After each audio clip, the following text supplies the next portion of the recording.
Oui, là, la nourriture a été d'un effet énorme pour l'émigration en soi. Parce qu'à partir de, mettons, 1600, même un peu avant, les 2 ou 6% de territoire cultivable de la zone côtière du Pays Basque ne produisait presque rien avec le petit sorgho, le millet qu'on avait à manger. Or donc, à partir de cette période, apparut le maïs, qui a une production 15 fois supérieure, au moins, au minimum. Ont paru tous les haricots, tous les cucurbitacées, toutes les tomates, ce qui fait qu'en un siècle, les familles se sont multipliées. Il y avait à manger.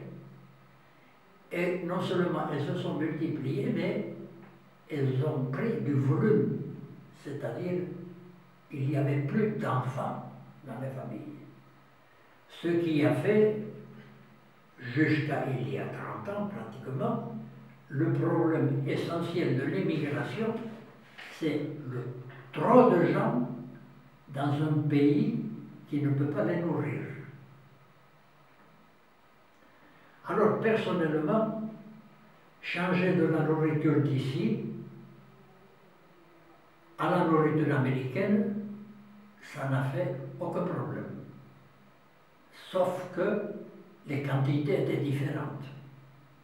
On était habitué à une tranche assez petite de viande.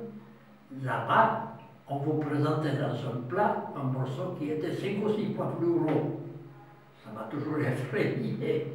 Il est vrai qu'il n'y avait pas le pain qui non seulement complémentait, mais occupait une grosse place dans le repas. Il n'y avait pas de pain. Et puis, il n'y avait pas de vin.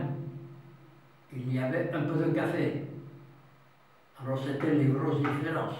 Sinon, aucune difficulté, par exemple, d'adaptation, en changeant par exemple d'ici en Afrique, où à chaque instant vous avez du riz ramolli, du riz sec, etc., que votre estomac n'accepte pas obligatoirement, parce que nous sommes habitués au pain. Alors on se rattrape sur un peu d'igname, sur un peu de manioc, mais aucune difficulté de ce point de vue.